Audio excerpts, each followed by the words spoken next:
नमस्कार, मैं हूं जर्नलिस्ट राजन और मेरी मौजूदगी इस समय कलेक्ट्रेट परिसर में है। आप लोग जान रहे हैं कि अनुराग यादव जो ताइक्वांडो खिलाड़ी था 16 वर्षीय, जिसकी गला काट करके निर्मम हत्या कर दी जाती है दीपावली के एक दिन ठीक पहले। और अब अभी तक जो है आरोपी के घरों पे बुलडोजर नहीं चला। लोग ये मांग कर रहे थे कि आरोपी के घरों पे जो विवादित जमीन पे जो घर बनाया गया उस पर बुलडोजर चले, लेकिन कार्रवाई नहीं हुई, जिसके बाद अब जो है आवाजें उठने लगी और कुछ लोग धरना देने लगे। ये देखिए, हम धरना स्थल पे मौजूद है इस समय कलेक्ट्रेट परिसर में, और यहाँ पे जज सिंह अन्ना है जो कि धरना देने के लिए आमरण अनशन पे बैठे हुए हैं। और कल से आपको बता दें, कल से ये बैठे हुए हैं, पूरी रात ही यहीं पे रहे और आज भी इनका धरना जो है जारी है। हम इनसे ही बात करेंगे। हम एक सामाजिक कार्यकर्ता हैं और जिले में जो कठिन समस्याएं आती हैं जो कोई नहीं हल कर पाता है, मैं उसको हल करने की कोशिश करता हूं। मैं वहां 4 दिन गया कबीरुद्दीनपुर गांव, शासन और घर वालों का, गांव वालों की बातों का समीक्षा किया। पूरी तरह मुझे शासन गलत लगा, इसलिए मेरे अंदर एक भावना जागृत हुई कि पीड़ित परिवार की मदद किया जाए।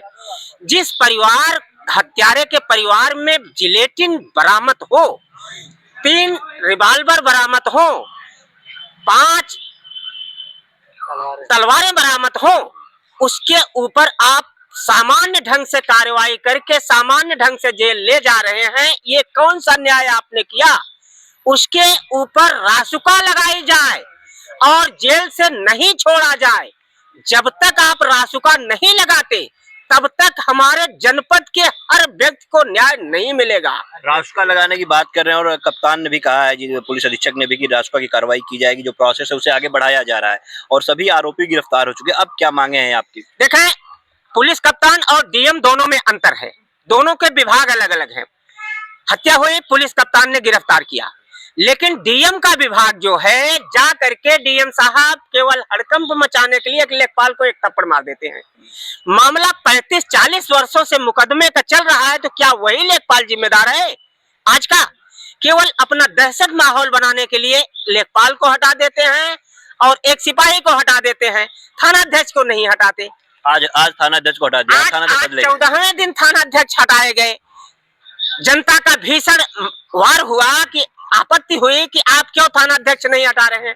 उसके पहले 5 लाख रुपए क्राइम हत्या करने वाले ने अपने अकाउंट से निकाला था, जैसा गांव वाले बता रहे हैं। वो 5 लाख रुपए की जांच कर लिया जाए, को 5 लाख रुपए कहाँ गए? पीड़ित परिवार को आपने 2 दिन यहाँ बुलाया, 1 दिन वहां आप गए, 3 दिन में हम आपसे पूछते हैं कि आप डीएम जौनपुर हैं, डीएम कोष से क्या कुछ 10 रुपए की आर्थिक सहायता पीड़ित परिवार को भोजन के लिए नहीं दिया जा सकता? घुटने टेक दिया है, परिवार इकलौता पुत्र था, पूरा परिवार मरने के कगार पे आ गया है, हार्ट अटैक पर है, तो कुछ तो डीएम कोष से दिया जा सकता था। मुख्यमंत्री राहत कोष है, प्रधानमंत्री राहत कोष है, इससे दिया जा सकता है। कल हम धरने का आवेदन दिए, ज्ञापन दिए, बोल रहे हैं आप कानून के दायरे में आ जाएंगे, आप गरेस्ट हो जाएंगे, आप धरना में बैठिए। ये नेता लोग राजनीति करते हैं। अगर हम नेता लोग संसद विधानसभा में न जाएं तो क्या ये डीएम जो है देश चला लेंगे? 5 दिन में गुलाम करा देंगे। इसलिए हमारा होना जरूरी है। बोल रहे हैं जो पीड़ित परिवार है वो क्यों आमरण अनशन नहीं करता है? अब बताइए, पीड़ित परिवार आके आमरण अनशन करे, वो गांव में घुटने टेक रहा है। किसने कहा था ऐसा? डीएम साहब ने कहा था। हाँ जी, हमसे कहा था, हमने ज्ञापन दिया था, कहा पीड़ित परिवार क्यों आमरण अनशन नहीं कर रहा है, आप क्यों कर रहे हैं? मैंने कहा मैं नेता हूँ और हम समाज के नेता लोग इसीलिए नेता चुने जाते हैं कि कम से कम असहायों की मदद करें, हमारी आवाज सुनी जाए।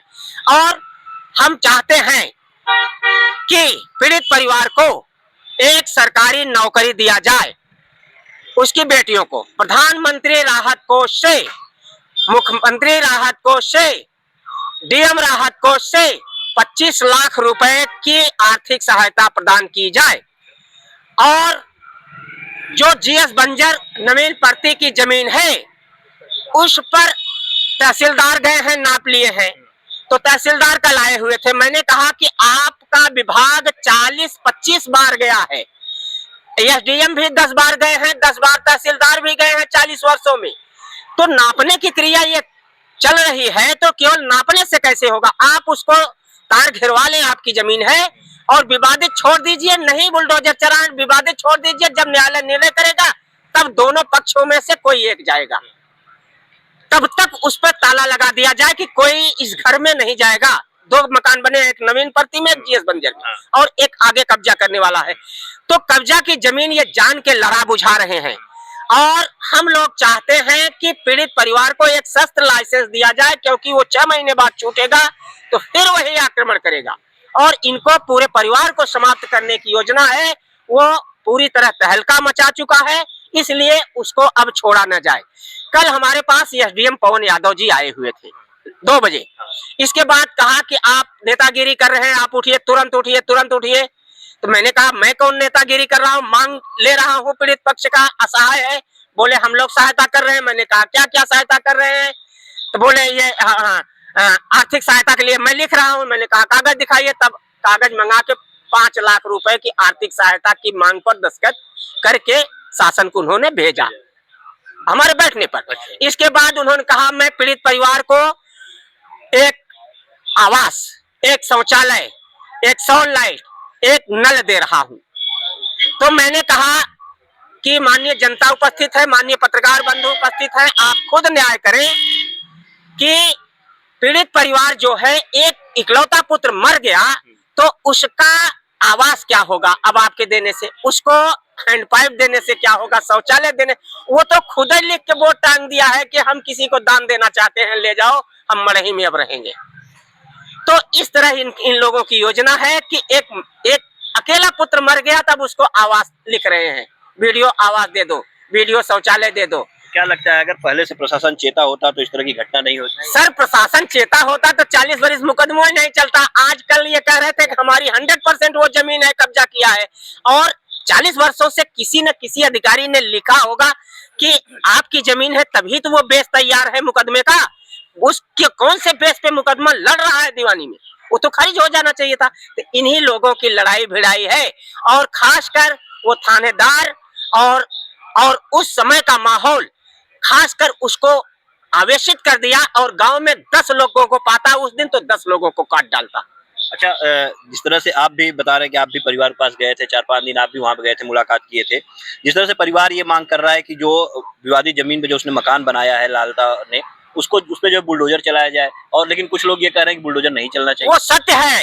अगर विवादित जमीन पे आपने कब्जा कर लिया, गवर्नमेंट कह रही है कि हम अपना जमीन खाली कराएंगे, तो हम विवादित जमीन पर वो तत्काल बुलडोजर चला करके तत्काल उस आत्मा को शांति प्रदान करें, गांव वालों को आत्मा को शांति प्रदान करें। हम नेताओं को, क्षेत्रवासियों को खुश कर दें कि उस पे बुलडोजर चलना चाहिए 100%, और तब तक नहीं हम उठेंगे जब तक कि ये कार्यवाही, उसकी मांग पूरी नहीं होगी। आप जो है, आप भी आमरण अनशन पे बैठे हैं, धरना देते हैं, लोगों की मांग उठाते हैं। ऐसे में एक गोरखपुर के पूर्वांचल गांधी कहे जाते हैं, संपूर्णानंद जी है, वो आते हैं उसी परिवार में, वो सीधा तौर पे जो है वो बुलडोजर का विरोध करते हैं, कहते हैं बुलडोजर नहीं चला है, बुलडोजर चलने से क्या उनका लड़का जिंदा हो जाएगा? इसको कैसे देखते हैं? नहीं, ये केवल एक व्यक्ति की मांग नहीं है, बल्कि पूरे समाज की और पूरे दिशा की मांग है, पूरे उत्तर प्रदेश की मांग है। एक व्यक्ति की मांग से शासन नहीं चलेगा। उस पर जो परिवार मांग रहा है उसको बुलडोजर चलाया जाए, और नवीन प्रति जीएस को खाली किया जाए। अगर मकान नहीं गिराते हैं तो जीएस नवीन प्रति खाली कैसे होगा? बुलडोजर तो 800 करोड़ की बिल्डिंग पे चला दिया गया था।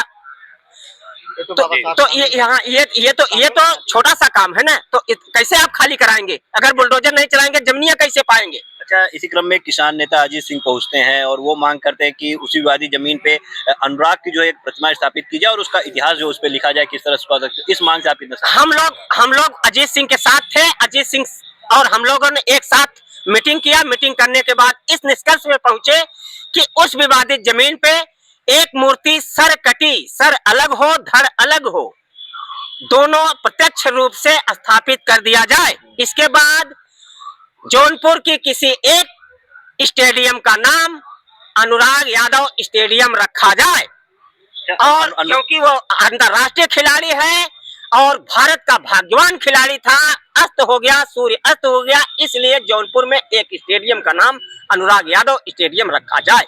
अनुराग यादव ताइक्वांडो का खिलाड़ी था और यही के खेल मंत्री हैं गिरीश चंद्र यादव, जो विधायक भी हैं। वो सिर्फ जाते हैं, कोरम पूरा करते हैं, जैसे द्वार किया था वैसे करके चले आते हैं। कैसे देखते हैं आप खेल मंत्री के इस? गिरीश यादव जी की बहुत भर्त्सना हुई है। भाजपा में गिरीश यादव की भर्ती यादव की वोट के लिए हुई है, न कि केवल चेहरा दिखाने के लिए। तो यादव की वोट पाने के लिए जब यादव के साथ नहीं दोगे, यादव का काम नहीं करोगे, यादव का संस्कार नहीं भाजपा में लाओगे, तो कैसे आप वोट पाओगे?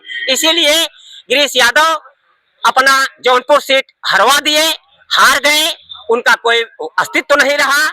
और अब साफ साफ शब्दों में गिरीश यादव जी खेल मंत्री हैं, उनसे मांगा जा रहा है जौनपुर में एक स्टेडियम का नाम अनुराग यादव स्टेडियम रखा जाए, उसकी जौनपुर में भी मूर्ति स्थापित की जाए, जिससे हर खिलाड़ी अपने को पुष्ट दर पुष्ट याद रखे कि हमारा कोई धोखे से सर कलम कर सकता है। अच्छा ये बताइए, कल से आप धरने पे बैठे हैं जी, एकदम आपने कुछ खाया नहीं, हम अन्न जल नहीं लेते, कभी नहीं लेते। जितने बार धरने बैठते हैं कभी अन्न जल मंजन नहीं करते। मंजन कर लूंगा तो प्यास लग जाएगा।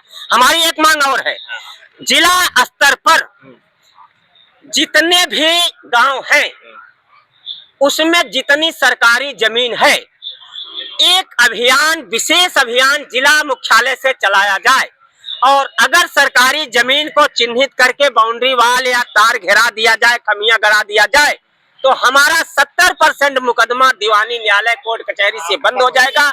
हमारा दलाली खत्म हो जाएगी, राजस्व विभाग को देना, इन सब का धंधा बंद हो जाएगा। हम एक कुत्ते की रोटी फेंकने से 4 कुत्ते लड़ रहे हैं, तो ये हमारी मांग है। दूसरी मांग है जिला स्तर पर कि जो हर गांव में अवैध हथियार, कट्टा, बारूद, गोला, तलवार हर गांव में रखी है, हर युवाओं के पास इस समय ज्यादा से ज्यादा 10 से कम युवाओं के पास है।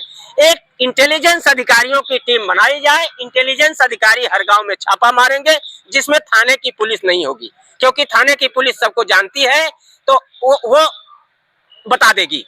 इंटेलिजेंस अधिकारी हर गांव में जाए, छापा मार करके उनसे अवैध हथियार, शस्त्र हर घरों में से बरामद करके उन युवाओं को धारा पे लाएं, रोजगार लाएं, जिससे हमारा देश 50 वर्षों तक आगे चल सके। हमारी एक मांग और है कि जो मजिस्ट्रेट जांच की गई, मजिस्ट्रेट जांच को जनता के सामने, पत्रकारों के सामने उजागर किया जाए कि आपने क्या निष्पक्ष किया, और थानाध्यक्ष राजा राम द्विवेदी की इस भूमिका में अहम जांच की जाए। अच्छा ये मांगे अगर आपकी पूरी नहीं होती है तो क्या करेंगे? हम ये मांगे पूरी नहीं होती तो मेरा नाम जज सिंह अन्ना है, हम अन्ना हजारे वाले हैं, हम हटने वाले नहीं है, मृत्यु तक यही रहेंगे।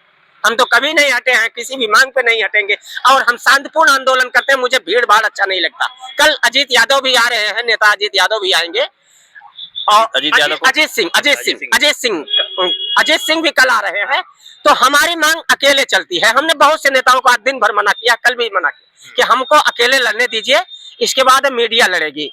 जिला मुख्यालय का एक मीडिया अलग होती है, उनकी लड़ाई अलग होती है मीडिया वालों की। वहां तो यूट्यूबर गए थे, यहाँ मुख्यालय की मीडिया होती है, वो सही मांगों पे लड़ेगी, उसको न्याय अवश्य मिलेगा। और अगर न्याय नहीं मिलता तो वो परिजन भी दोबारा आमरण अनशन के लिए आ सकता है और मरने के करार पे है। इसलिए मैं माननीय जिलाधिकारी महोदय जौनपुर, पुलिस अधीक्षक महोदय जौनपुर, मुख्यमंत्री उत्तर प्रदेश सरकार, डीजीपी उत्तर प्रदेश सरकार, प्रधानमंत्री, गृह मंत्री अमित शाह, जो भी हैं उत्तर प्रदेश सरकार के बड़े बड़े मंत्री, माननीय गिरीश जी, सबसे आग्रह करता हूं, यह केस पूरे भारत में फैल गई है। ऐसी दर्दनाक केस का कहीं भारत में न हो, रोका जाए और इस केस पर न्याय दिया जाए। जब बिल्कुल देखिए तो जज सिंह अन्ना है जो कि धरने पे बैठ गए हैं अनुराग यादव के परिवार को इंसाफ दिलाने के लिए, और इनकी मांग है कि जो कार्रवाई की जाए वो कार्रवाई एक नजीर बने, जिससे भविष्य में कोई इस तरह से फिर जो है दुस्साहस करने का प्रयास न कर सके।